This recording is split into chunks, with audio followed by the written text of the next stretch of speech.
सांग माने शनि मंदिर शिला स्थापना देखिबो तो आस। नमस्कार, जय शनिदेव नमः। तो आमर नूतन मंदिर प्रतिष्ठा हेतु ठाकुर शिला प्रतिष्ठा हम 25 तारिख दिन।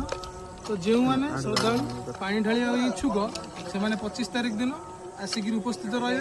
स्थान हूँ करांडापाटण मेन नगर पंचायत। तो से दिन आसिक आपण मैंने पानी ढलार उपस्थित रही ठाकुर। ओम शनीश्वराय नमः।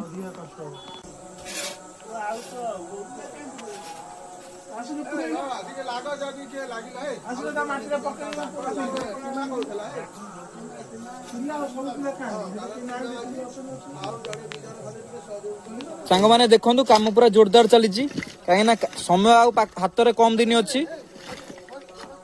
देखो शिलाटा 25टा हो गला। बर्तमान शनि मंदिर देखंतु समस्त को अनुरोध समस्त आसी पानी ढला सामिल हुंतु एवं ठाकुर कृपा लाभ करंतु। तो देखंतु शिला